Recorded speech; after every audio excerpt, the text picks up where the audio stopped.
So the OP-05 season is ending soon, so it's time to make my OP-05 tier list video. This video is meant for the people in the English release to kind of refer to and see where the decks kind of stack up. Now, I want to reiterate that this is sort of my opinion. At the same time, it's kind of backed by, I would say, tournament results over the past OP-05 season, but it is not the end-all be-all. There's always some differences between the English and the Japanese versions of the card game, so this information will just give you a broad glance at the overall metagame, but expect things to change when it comes over out in the English release. The Red is no longer the prominent deck in the format, and the new King is sitting at the top of the tier list, which we'll get into in a little bit, but keep in mind that no matter what, use the leader that you love and you'll do well.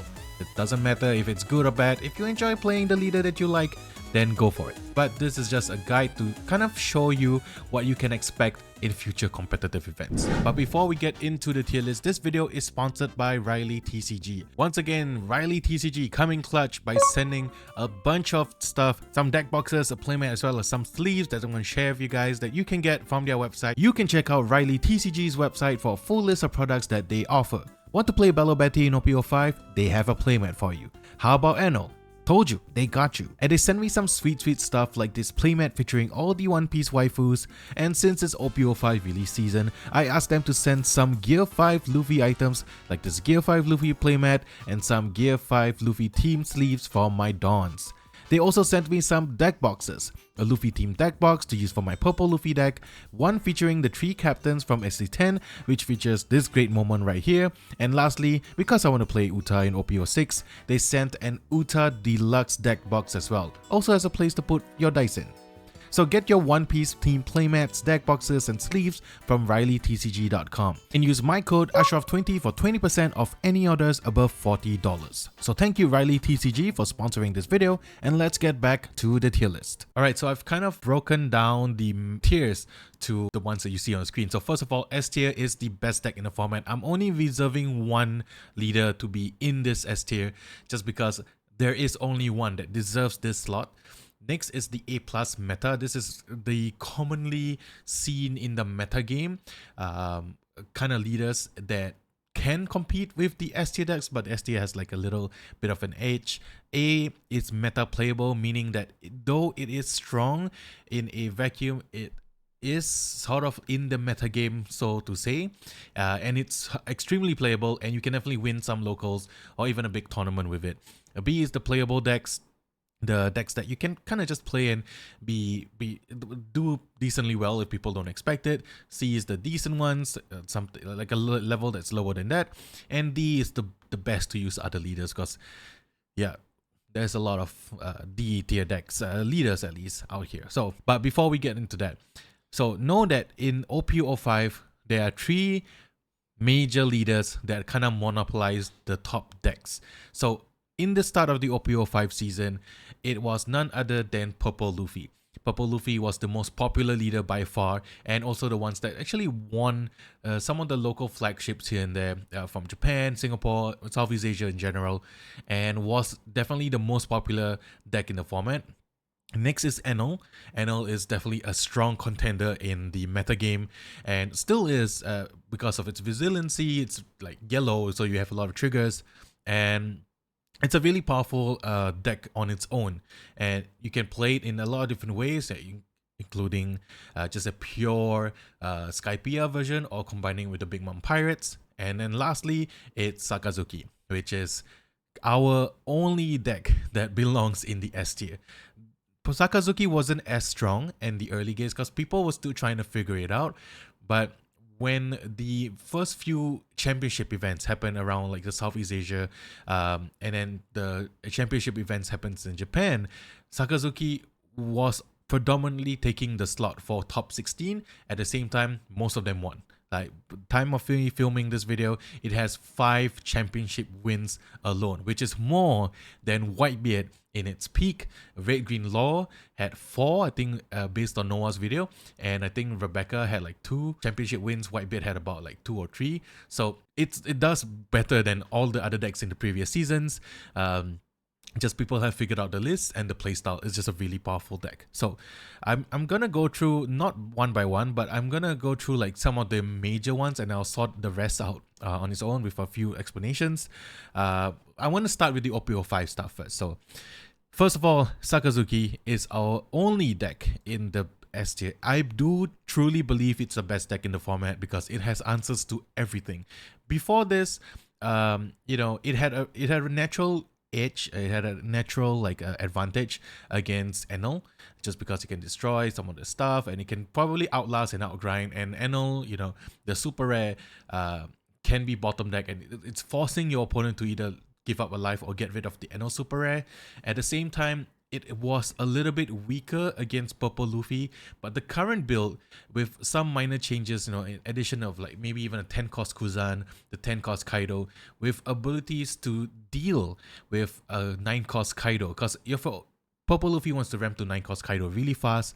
So once you drop down Sakazuki, the 9 cost Kaido, Sakazuki kind of baits its time a little bit, and then you can either bottom deck the 9 cost Kaido, or you can bounce it back to hand, and your opponent's just stuck with 5 Dons missing, just like that. And right now, Sakazuki is the best deck in the format. It has tools to answer everything. It's just really, really good. But I would also give the A+, the meta ones, to both Enel and Purple Luffy. So Purple Luffy and Enel, they are not arranged in any order in particular. It's just these are the decks that you should be expecting in OP-05. These three in particular are the best decks to use in the OP-05 season for competitive, standard battles or even like bigger tournaments. So you should either be playing one of these three decks if you want to perform well, and know the matchups between like the Purple Luffy or against Sakazuki if you're using Enel, or if you're using Purple Luffy, know how to fight against Sakazuki and Enel. And it's kind of like a scissors paper stone kind of thing, a triangle. Although right now, depending on the version of Sakazuki that you build, you have an edge against both Enel and Purple Luffy. So that's why it's in S, whereas these two are in A+ meta. Now, there's also, going back to kind of the championship results in Singapore in particular, very popular before Sakazuki came into a lot of prominence. Red Green Law was a very, very powerful deck. Still is. Red Green Law is still a really powerful deck in the format. Not gonna lie, it's just a really powerful leader ability, and it has a solid edge against especially Purple Luffy, because Purple Luffy will be taking life naturally, and Red Green Law can be very, very aggressive, poking with like the Rashtoros, V-Stand Laws, and it's just gonna give Luffy a really hard time. Right now, it's kind of being checked a little bit by Sakazuki, so I put it at A+ meta because it's still a really powerful deck. If your locals don't really play a lot of Sakazuki and they're not expecting people to play Red Green Law, it's a really perfect deck or leader to just go in and just take over the game, essentially. Moving on to some other leaders I want to highlight. I think for just looking at the list right now, I am including like the new ST11 and ST12 leaders, as well as the new Luffy promo, which we'll talk about in a little bit. I'm trying to see, so the next other deck, which is my boy, which I would say as A+ meta, is Katakuri. The most recent Aichi Championship in Japan just happened. You can watch Noah's stream on it. Recently won the Aichi Championship, going undefeated all the way through. And it's a really good deck because it does have tools to beat Sakazuki. You know, sometimes if you drop like 3 big moms in a row, it's kind of difficult to come back from it. Sakazuki does have tools to bottom deck a lot of big moms, or a lot of your 7 cost moms, your 8 cost Katakuri. But Katakuri does have an edge against Sakazuki sometimes if they have they don't have the cards they need, they don't have tools to remove like the Sakazuki's characters, and then if you drop them continuously like 10 cost moms back to back, they're probably going to have a hard time to deal with it. Of course, Katakuri does have natural weaknesses. It has a tough time dealing with Purple Luffy because of the 9 cost Kaido. You don't really have a great way to deal with like the 7 cost Usasuke or the 9 cost Kaido. It has a tough time against like Trafalgar Law, because Law is just naturally really the yellow doesn't have a lot of removal, which now they do take in a lot of like Thunderbolts and the 3 million volts Amaru, which is a great event card that Katakuri is now using alongside with Enom, and it does have a decent chance against Enom, because once you get rid of Eno's first proc life trigger ability and you're down to 1, you can drop a Big Mom to get rid of it so that Eno is down to 0. And some versions play Yamato as well to kind of revive or go for a longer game. So Katakuri definitely A+ meta to me. And now we're gonna, I think, from what I've seen so far in the current landscape of the metagame, looking at all the leaders right now, all of them are strong, but they're not really as strong as these 5 decks, I would say. If you disagree with me, just put it in the comments below. Maybe like there's some contention for like something like Red Purple Law could be here, Red Purple Luffy could be A+ meta, but I think they're more closer to the meta playable, which means they are strong, but they're not as strong as some of the other decks in the format right now. So speaking of which, let's put Red Purple Law in in A, and put Red Purple Luffy in A. They are strong decks in their own right. Red Purple Law has just a really great way to kind of just remove your opponent's board and just further your board with like the 4-cost 5,000 powered characters, and you can do a lot of things with Red Purple Law. It's just law things, right? But it is better than a B tier deck, and I can easily put it at A+ meta depending on the pilot, but it is I would say a better playable deck because it is a strong leader on its own. Similar to Red Purple Luffy, I think Red Purple Luffy is a powerhouse in its own right. It's just being checked by something like Zoro or something like Red Green Law, even Red Purple Law sometimes with it being super aggressive. Naturally, it has 6,000 power, similar to like Whitebeard. And the ability, but Red Purple Luffy just wants to ramp as fast as possible and get to your 9-cost Whitebeard and also the 10-cost Secret Rare Luffy, the Gear 5 Luffy in particular, and it just wins games from there. It's really fun deck to play. I really like using Red Purple Luffy, and I think it's meta playable for now. Depending on the version and the build, you can go hyper ram, you can go like a little bit more mid-rangey with the 7-cost Useless Kid, 5-cost Queen, 5-cost Useless Kid, depending on the version, but it's still a meta playable deck. Another deck I would put into meta playable is actually the new ST11 Uta. Now this is the film Uta. Very powerful. The ability to have like consecutive big attacks with this Uta, with the event card, is really good because you can put a lot of dons onto Uta, attack once. If your opponent can't block it or can't counter out of it, they lose life, and then they can restand Uta and then swing in for the game as well. This in combination with some of the cards from ST11 and also some of the new film promo cards make Uta a really meta playable deck. It does, if people know how to fight against Uta, then it gets a little worse of a time, but it can hold its own against some of the other decks in the meta game right now. So like these ones you would kind of expect to see in the locals or like some bigger tournaments, and here we go. I mean, like these I would say ones that I've been seeing more often than not. And I'm gonna put in Zoro in meta playable as well, because Zoro is a natural counter to Purple Luffy and also to Red Purple Luffy, because Red Purple Luffy starts with 3 life. If you just rush him down with like rush Zoro's, rush 5-cost Luffy, you can definitely win games that way. It does decently against Katakuri as well if Katakuri doesn't have the removals or the answers to the Zoro like stuff from Zoro, but it does get checked by Sakazuki as well. I think Red Green Law is the slightly stronger leader against over Zoro, so that's why I put it at meta playable instead. Now we can take a look at all the other cards, because now I think some of the other leaders, there are some that I will still put at meta playable, but now let's just do a quick one.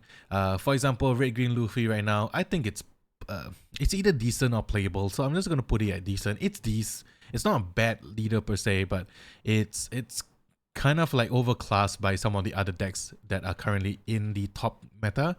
Odin is definitely playable. Doflamingo is definitely playable. I won't provide any explanations, just this is kind of similar sentiments to my previous tier list videos. I think Blue Purple Kaido is a decent deck. Could move up to playable, but based on showings, not a lot of people are playing the Animal Kingdom package, similar to Blue Purple Crocodile. It's decent, but I would say that there are better decks out there. King, I'm gonna move up to decent. Usually I put King at D tier just for memes, and at the same time it's like, but purple actually has a lot of if you have certain number of dawns or more effects, and there's a King deck that actually made it pretty far in like flagships and also like some bigger tournaments in Japan. So because of that, and because of the power of the purple cards from OP-05, I'm gonna put King at a C.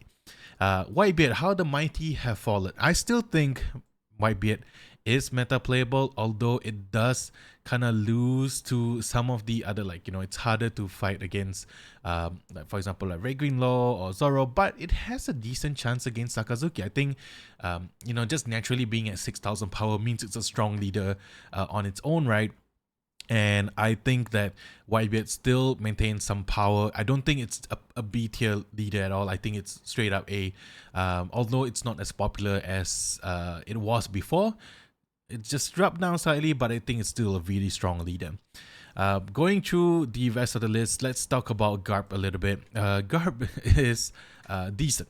Okay, the only reason why Garp and also like Black Red Sabo is not higher in the list is because Sakazuki exists, and the fact that blue has a lot of powerful like bottom deck stuff makes it you know, harder for like something like Sabo to stick or to have like characters that can't be KO'd stick around, because bottom deck is just a really powerful form of removal. So there you go.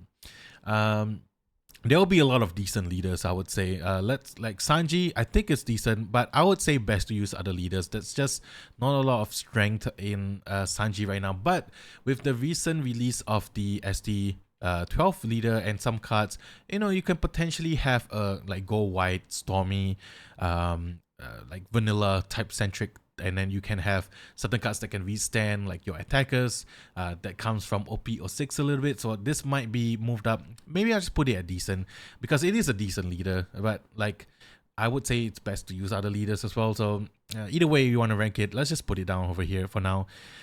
Kinemon, playable. Ivankov, playable.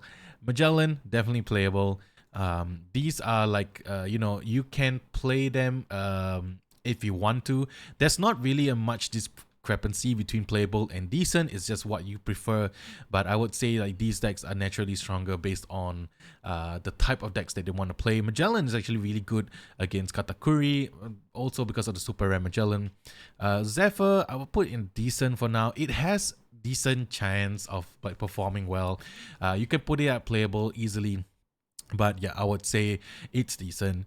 Smoker, I would put it at playable. It's just a solid black deck. It used to be really, really powerful. Now, like, people opt for Sakazuki just because it's more efficient.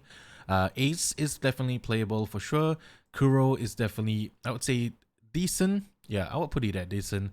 I have a soft spot for Arlong a little bit, so I'm going to put it at playable. But I do think that Arlong is actually a very fun deck to play, and the ability to kind of like just cheat out a lot of cards with trigger would make it really, really powerful.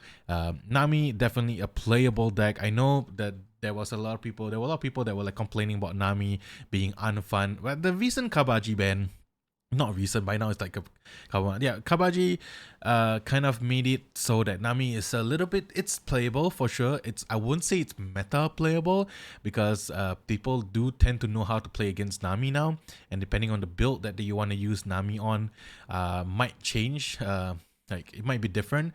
It's still out there. People are still rocking Nami because it's Nami after all. And yeah, Nyama will definitely be here to stay for sure. And it's a great deck for those Nami lovers out there.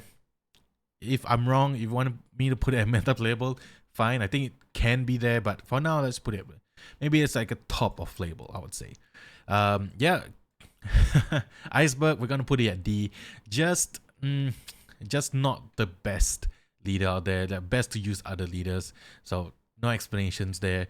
Rob Lucci is definitely playable. I think it has fallen off favor a little bit, because all these decks kind of are being checked by Sakazuki and Rob Lucci. So you'd rather play Sakazuki over like Rob Lucci, I would say. So playable, yes. Similar with Big Mom, Black Yellow Big Mom. You can play it if you want to. there you go. Now we can put some more stuff in D, which is the vanilla Uta leader. I think it's just, you know, you can if you want to use it, but why? Um, this Luffy will always be to me either at an A or a B, never at C, because it's just a really decent leader overall. I think the ability is kind of going to be good no matter what. So playable. Used as kid, it's playable as well. I think this might also be meta playable. A lot of people love using Eustace Kit. It just hasn't been super popular nowadays. So you up to your preferences. It may be in A or it may be in B, depending on how you want to play it or how you want to build it. Crocodile, I would say it's based on the kind of decks we've seen so far. I think we'll put it at B for now. It used to be like a high A because it deals really well with Katakuri. But right now, I think, yeah, like I said, like all these decks are super good, but Sakazuki just does it better. And that's why they are all in playable instead. So it could easily be in A. I think there's a few leaders that have like discrepancy, like I would say Crocodile and Luffy and Eustace Kid and Ace as well would be like the higher echelon of the playables versus all the others. But yeah, I mean, to your own discretion, this is just my opinion of the meta. You feel free to disagree with me, and at the same time, like based on like tournament results and all. Same with Kaido, playable. Shanks, we're gonna put it at D cause it's limited to the film archetype. Even when there's more film support, there's just better film leaders like this Uta right here. Sakazuki, I think there are better black leaders. I'm gonna put it at decent. I do think that this could easily be at D. I just don't feel like it's that strong. And other decks does it better, like the other Sakazuki does it way better. But yeah, you go. Black Luffy as well, I think it's decent. Yamato, I would put it at playable because it's kind of like the yellow thing. It would be playable no matter what, and maybe in the future with OP-06 having more like Wano Country type cards, it may be the higher up on the list, I would say. VV is definitely playable, but I'll put it at decent just because it's difficult to make it work. I feel like it's one of those like you need a lot to make it good. I know there's some winning lists out there for like standard battles in Japan, but I still think it's a decent leader. But yeah, I don't know. Maybe okay, I'll put it at playable. It's a playable leader. In that case, like Red Green Luffy will be playable as well. All the rest of these are decent. Then like what's the discrepancy, right? So there you go. I mean, I'm just gonna put it like that. Yeah, something like this. All right, Doflamingo. Oh, Doflamingo is, I would still say it's meta playable. I think it's still strong. It's fallen out of favor in OP-05 a little bit versus like OP-04, but I still think it's a strong deck. The film archetype is just really powerful. It's probably comparable to like the Uta from SD11 with a lot of powerful film effects with the new Uta, and then the new Dracul Mihawk could make it work from SD12 as well. So that's, yeah, I would definitely say it's slightly stronger than some of the other decks in B, so I'll put it at A. Isho, Isho is just tough, man. I'm gonna put it at D.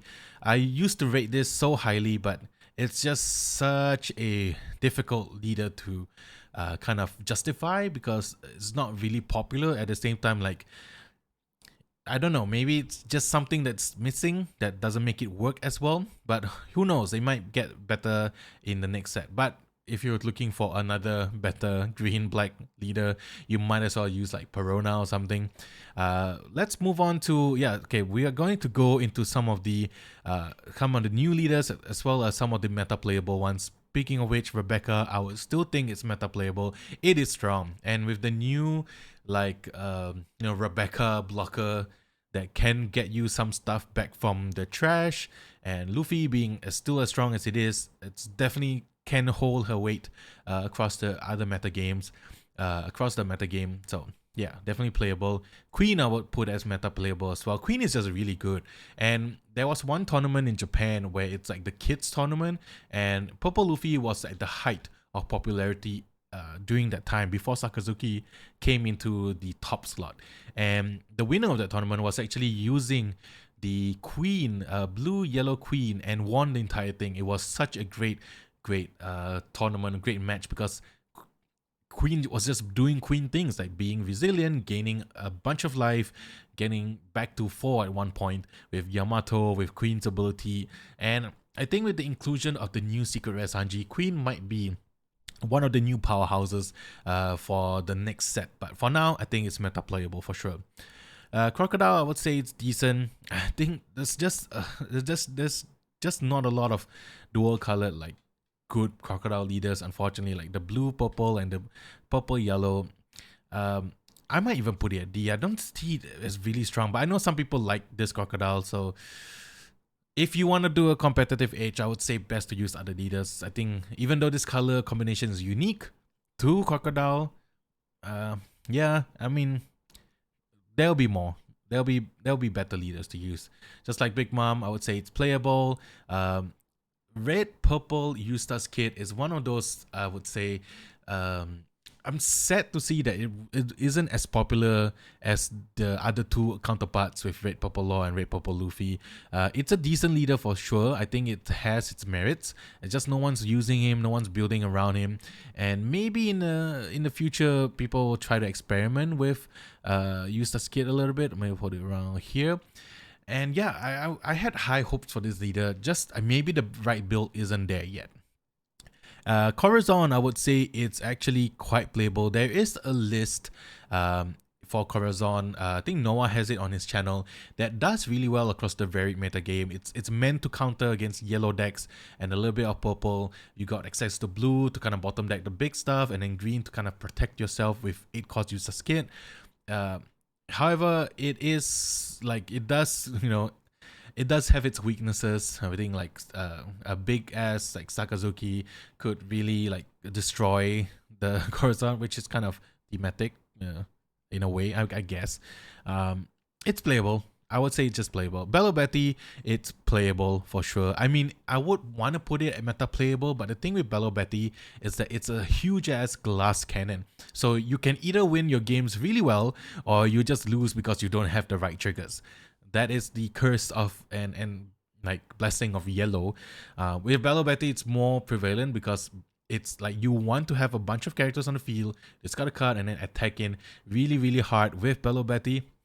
So you can either be really lucky and every single life is a trigger that grants you a new character on the field, or you trigger nothing, or your opponent just doesn't attack into you and you have to like manually play out your characters and they just remove them and starve you for cards, and then they just kill you in one turn. So yeah, Bello Betty, playable for sure, but not as strong as some of the other decks in like the S and A plus and A tier.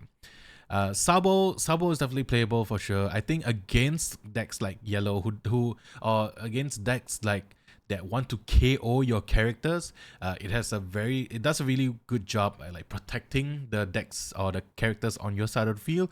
However, it falls really hard to blue based decks that have, you know, bottom deck, or even like Red Purple Law that can bottom deck your characters because you don't have any innate protection against that, which is why it's not as meta playable as I would like to believe. It's a decent leader. I think it's a great leader to use if you're a fan of Sabo and the Revolutionary Army type. But yeah, just put it at B. And now we're gonna go to our last two leaders. We don't have much data on these two just yet. So as of now, I had high hopes for the ST12 leaders, the Zoro Sanji leader, but it's hard to make work. That's the consensus I've been getting so far from like the community, from Twitter, and from some of the tournament results. It's fun to bring into like a standard battle, but I would say that it's maybe the list is not completely there yet.